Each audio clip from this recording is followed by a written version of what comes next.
하나님의 말씀 열왕기하 6장 8절에서부터 23절입니다. 8절에서부터 23절.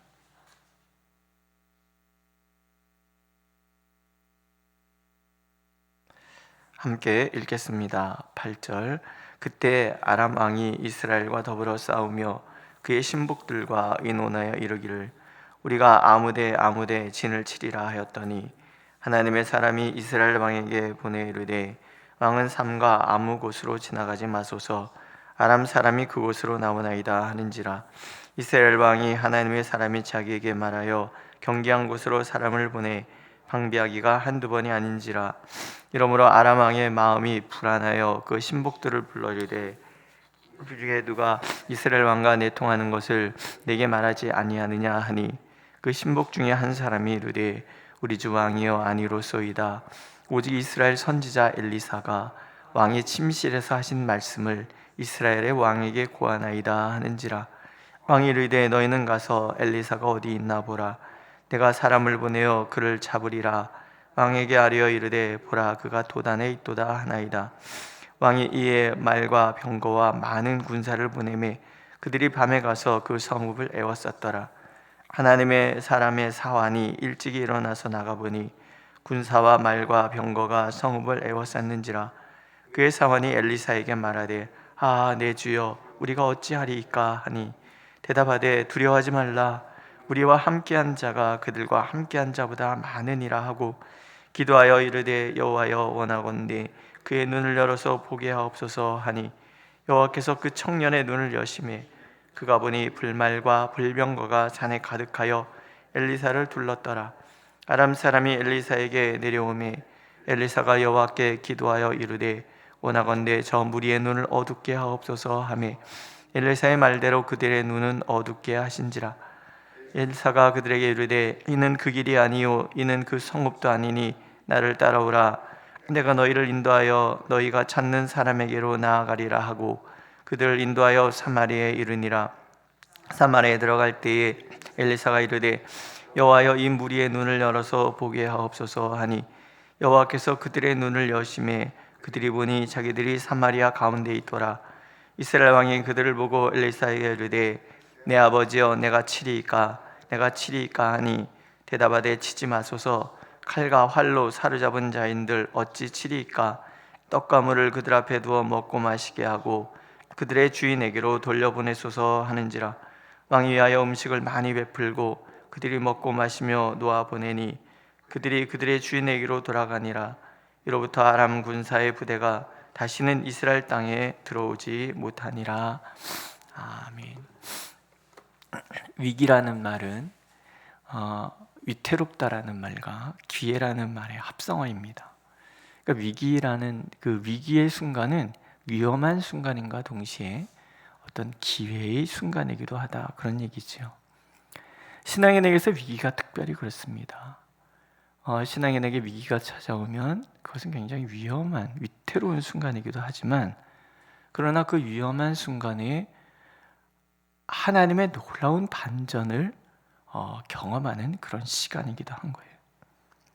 그러니까 하나님의 백성들에게 문제는, 시련은, 어려움 그 자체이기는 하지만 동시에 두려워할 문제는 아닌 거예요. 왜냐하면 그것을 통하여 우리가 하나님께 나아가면 놀라운 하나님의 능력을 경험하는 그런 시간이기 때문에 그렇습니다. 이 엘리사가 이스라엘에 있다라는 것 자체가 얼마나 엄청난 것인가 하는 것이 이제 오늘 이야기에 나와 있죠. 아람 왕이 이스라엘을 치기 위해서 중요한 전략지를 찾아서 거기에 매복해 있다가 그쪽으로 쳐들어오려고 마음을 먹으면 엘리사가 미리 왕에게 얘기해서 방비를 하는 거예요. 그러니까 아람 왕은 이렇게 자신들의 그 전략이 다 노출되는 것을 보면 우리 안에 첩자가 있다 이렇게 오해를 하는 거예요. 그런데 이미 이 성에는 나아만이라는 장군을 비롯하여 나만을 통해서 하나님이 어떤 분이신지를 아는 사람들이 있잖아요. 그러니까 측근들이 아닙니다. 엘리사라는 선지자가 있어서, 엘리사가 이미 이웃 나라에 널리 퍼진 거예요. 선지자가 있어서 왕이 침실에서 하는 말도 다 압니다. 기가 막히지 않습니까? 우리가 하나님과 가까이 한다는 것은 너무나 중요하고, 하나님의 음성을 들을 수 있다는 것은 너무나 우리를 담대하게 만드는 거예요. 하나님의 자녀가 하나님의 음성을 들을 수 있는 것은 너무나 당연한 거잖아요. 그렇지 않습니까? 하나님의 사람이 하나님의 음성을 듣고 하나님의 말씀에 따라서 살아간다는 것은 굉장히 중요한 얘기예요. 엘리사가 하나님의 선지자라는 얘기는 매 순간 하나님의 음성을 듣고 매 순간 하나님의 뜻을 분별하여 매 순간 하나님이 원하시는 삶을 살아가는 거예요. 대적의 모든 괴계를 이겨내는 것뿐만이 아니라 어떤 위험에서도 내가 보호받는 것을 늘 느끼는 삶을 살아가는 거죠.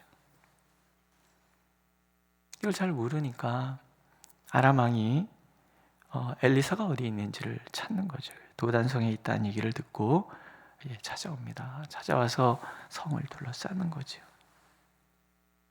근데 다 이런 것을 볼 수 있으면 얼마나 좋아요? 엘리사를 섬기는 사환은 절망하는 거예요. 온 성을 아람 군대가 둘러쌌습니다. 엘리사가 하나님 앞에 기도하는 거죠. 이 사회의 눈을 열어주십시오. 그러니까 하나님이 보호하심이 너무나 크다는 것을 알게 되는 거죠. 우리와 함께한 자가 그들과 함께한 자보다 많으니라. 여러분 믿으세요? 내 앞에 닥쳐있는 시련보다 우리 하나님의 능력은 더 큽니다. 오늘 내 삶 속에 찾아오는 이러저러한 일들, 갈등보다 이것을 해결하시는 하나님의 지혜는 훨씬 큽니다. 엘리사를 통해서 하나님께서는 하나님의 능력을 보여주셔서 이스라엘을 지켜주시는 것뿐만이 아니라 아람에게는 두려움을 주는 거죠. 우리가 영안의 눈이 열리는 것이 중요한 이유인 거예요. 영안의 눈이 열리면 우리가 보는 첫 번째는 모든 일의 주관자가 하나님이심을 알게 됩니다. 하나님께서 우리 가까이 계시고 하나님께서 우리의 모든 기도를 들으시고 하나님이 매 순간 우리를 지켜주시며 하나님께서 우리의 한 걸음 한 걸음을 인도하신다는 것을 알게 되는 거예요. 우리와 함께한 자가 그들과 함께한 자보다 많으니라. 엘리사가 이 말을 하고 기도하잖아요. 눈을 뜨게 해주십시오. 그랬더니 도단성을 둘러싼 불말과 불병거가 보이는 거예요. 산에 가득한 거죠. 상징이에요. 좀 전에도 말씀드렸지만 오늘 우리 상황보다 훨씬 강력하며 훨씬 능력이 크시며 훨씬 지혜로우신 그 하나님이 우리를 사랑하심으로 당신의 모든 것을 가지고 우리를 지키시는 거예요. 영안의 눈이 열릴 때 하나님의 능력을 보는 거예요. 오늘 우리가 하나님의 뜻을 알고 싶어도 보여주지 않으면 알 수 없는 거예요. 영안의 눈이 열린다는 것은 하나님이 보여주셔야 볼 수 있고 하나님이 닫으시면 볼 수 없다는 것을 이야기를 해요. 영안의 눈이 열린다는 것은 하나님의 보호의 손길을 볼 수 있는 거예요. 하나님의 인도하심의 그 손길을 볼 수 있는 거예요. 하나님께서 내게 주시는 사명이 무엇인지를 분별하여 알고 오늘 내게 닥친 모든 일들을 해석해낼 수 있는 능력을 얻는 거예요. 오늘 보면은 상징적인 장면이 나와요. 엘리사가 기도하니까 사환의 눈은 열렸는데 엘리사가 기도하니까 아람 군대의 눈은 감겨버렸어요. 상징이에요. 영의 눈이 열리면 육의 눈은 닫히는 거예요. 영적인 감각, 영적 지혜, 이것은 선택이 아니라 필수라는 뜻입니다. 그래서 구해야 돼요. 하나님, 우리에게 영안의 눈이 열려주시오. 영적으로 깨어있어 주님과 사귀는 즐거움을 누리게 하소서. 이게 우리 기도가 돼야 되는 거예요. 오늘도 나의 상황보다 더 큰 능력으로, 더 강한 손으로 우리를 붙들고 계시는 하나님을 하나님 우리가 믿기를 원하십니다. 엘리사가 아람 군대에 눈을 감겨주십시오 그랬더니 하나님이 눈을 딱 감기셨잖아요. 그리고 엘리사가 탁 나타나는 거예요. 그 사람이 어디 있는지 내가 아니까 나 따라와라. 그러니까 앞을 볼 줄 모르는 거예요. 그러니까 이 앞을 볼 줄 모른다는 게 장님이 되었다가 아니라 사리 분별이 안 된다는 거죠. 엘리사가 앞에 있는데 이 사람이 엘리사인지 우리가 어디로 가는지 아무것도 모르고 그냥 정신없이 따라가는 거예요.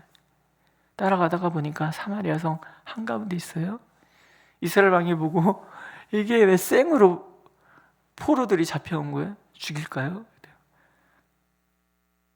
아닙니다. 포로로 잡혀온 사람도 잘 대접합니다. 제네바 협정에 의해서 모든 전쟁 포로들은 그들의 인권을 보장받을 권리가 있습니다. 이때는 뭐 제네바 협정이 맺기 전이지만 항상 포로에 대한 태도는 그게 옳은 태도지요.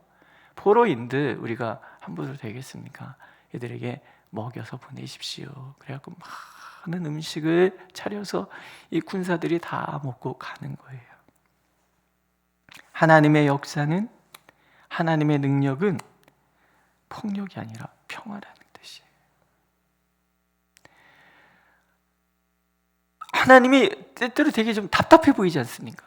빨리빨리 좀 일 처리를 해주시면 얼마나 좋겠어요? 저 인간만 없어도 내 삶이 참 평안할 텐데 저 인간 빨리 없애주셨으면 좋겠습니다라고 우리 가끔 투덜댈 때 있단 말이죠. 근데 하나님은 안 그러세요. 왜?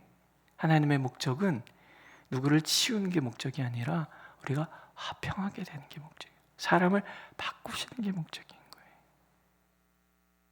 믿으시죠? 인간은 사람을 바꿀 수 없어요.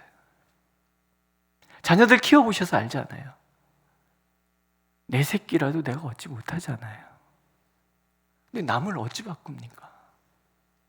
목사들이 빠지는 함정, 내가 누구를 바꿀 수 있다고 생각해요. 내가 누구를 바꿀 수 있다고 생각하는 그 순간부터 그 사람은 나에게 엄청난 부담이 되고 오히려 내가 힘들게 되는 원인이 되죠. 사람은 사람을 바꿀 수 없어요. 그러나 하나님은 바꾸실 수 있어요. 성령의 능력이 임하면 사람이 송두리째 바뀌는 거예요. 믿으십니까? 하나님의 목적은 그래서 평화인 거예요. 바꾸기를 원하시는 거예요. 사방에 두려움을 주어서 이스라엘을 감히 누구도 넘보지 못하도록 만드시는 데 목적이 있는 것이지 누구를 죽이고 누구를 살리고 하시는 데 하나의 목적이 있는 게 아니에요. 아람은 누구를 통해서만 구원을 받을 수 있어요? 이스라엘을 통해서만 구원을 받을 수 있어요. 이스라엘은 온 나라 모든 백성의 제사장 나라 제사장인 거예요. 제사장은 폭력을 행사하는 사람이 아니죠. 살리는 데 목적이 있는 거예요. 하나님의 능력을 드러내고 하나님이 누구신지를 보여줌을 통해서 모든 사람들이 하나님을 알게 되는데 목적이 있는 거예요. 우리의 삶 속에 일어나는 이 수많은 일들은 다 하나님께서 하나님 되심을 드러내시기 위함인 거예요. 사람들은 물어볼 거예요. 지금 이 상황이 그렇게 하하호호 웃을 상황이 아닌데 당신은 어떻게 이 상황에 웃고 있습니까? 한마디죠. 나 예수 믿어. 예수 그리스도를 통해서 우리를 찾으시는 하나님. 이 하나님에 있는 사람은 그래서 웃을 수 있는 거예요. 그래서 평안할 수 있는 거예요. 그래서 얼굴이 환할 수 있는 거예요. 믿으십니까? 이스라엘을 통해서 아람을 구원하기를 원하시는 하나님, 그 하나님의 손길이 지금 이스라엘과 함께 있는 거예요. 자, 지금 이 성경을 바벨론 포로로 끌려간 이스라엘 사람들이 읽고 있어요. 이 장면을 읽으면서 무슨 생각 들었을까요? 저 바벨론이 빨리 망해서 우리가 돌아가게 해주십시오. 어쩌면 이런 마음을 품었을지도 몰라요. 하나님의 목적은 그게 아니잖아요. 이 바벨론 이 도성 안에 하나님의 사람을 두어서 바벨론조차도 구원받고, 이어서 일어나는 페르시아도 구원받고, 온 세계가 구원받기를 원하시는 것이 하나님의 마음인 거예요. 오늘 내 삶 속에 어려움이 찾아오는 것, 그것은 나를 무너뜨리기 위함이 아니라 나를 통해서 하나님을 드러내시기 위함이라는 거예요. 하나님의 방법이 굉장히 다양하잖아요. 우리 앞에 1절부터 7절까지도 읽어야 되는데 너무 길어서 그냥 건너뛰었는데요. 뭐 하나님이 도끼 잃어버리니까, 아이고 빌려온 도끼 잃어버렸습니다. 무슨 금도끼냐 은도끼냐 뭐 새도끼냐 뭐 이런 비슷한 우화 같은 그런 이야기인데, 저기 강물에 빠졌습니다. 빌려온 것도 어떡해요? 그러니까는 거기다가 나뭇가지 하나 툭 던지니까 새도끼가 떠올랐다. 우리 상식으로 뭐예요? 말도 안 돼요. 근데 하나님의 상식으로는 말이 돼요. 해보세요. 우리 상식으로 말이 안 돼도 하나님 안에는 된다. 예. 말이 안 되는 일이 말이 되게 하시는 하나님이 우리와 함께 하시는 거예요. 왜? 그러므로 우리로 하여금 하나님의 뜻만 구하도록, 상황을 보지 말고 하나님을 보기를 원하시는 거예요. 그리고 모든 것에 합력하여 선을 이루시는 하나님을 믿기를 원하시는 거예요. 아람과 전쟁에서 어떤 때는 막 땅 지진이 일어나게 하고 막 천둥 번개가 치기도 하시고, 뭐 갑자기 뭐 큰 군대 소리에서 정신없이 도망가기도 만드시고, 막 여러 가지 방법이 있지만 이런 방법도 쓰시고 저런 방법도 쓰시고, 그래서 시편 기자는 하나님 안에는 경우의 수가 너무 많아서 저는 셀 수도 없습니다. 그러니 말이 안 되는 일들을 말이 되게 하시는 하나님이 내 편이라는 것이 얼마나 나를 담대하게 만들겠습니까? 그래서 오늘 우리 기도해야 돼요. 하나님, 영안의 눈이 열리게 해 주시옵소서. 그래서 말이 안 되는 상황을 말이 되게 하시는 하나님을 날마다 바라보고 그 하나님 안에서 오늘도 담대하게 하옵소서. 이게 오늘 우리의 기도의 제목입니다. 그 하나님을 오늘도 만나시기를 축복합니다. 기도하겠습니다. 우리의 눈을 열어 주옵소서. 우리의 귀를 열어 주옵소서. 하나님의 역사를 보게 하여 주시고 하나님의 음성을 듣게 하여 주옵소서. 그래서 우리 삶이 주님과 동행함으로 말도 안 되는 일들이 말이 되게 하시는 하나님의 놀라운 역사를 날마다 경험하고, 그렇게 주님과 동행하면서 오는 기쁨과 자유와 평강을 누리는 삶이 되게 하여 주시옵소서. 예수님의 이름으로 기도드렸습니다. 아멘. 하늘에 계신 우리 아버지, 아버지의 이름을 거룩하게 하시며 아버지의 나라가 오게 하시며 아버지의 뜻이 하늘에서와 같이 땅에서도 이루어지게 하소서. 오늘 우리에게 일용할 양식을 주시고 우리가 우리에게 잘못한 사람을 용서해 준 것 같이 우리 죄를 용서하여 주시고 우리를 시험에 빠지지 않게 하시고 악에서 구하소서. 나라와 권능과 영광이 영원히 아버지의 것입니다. 아멘.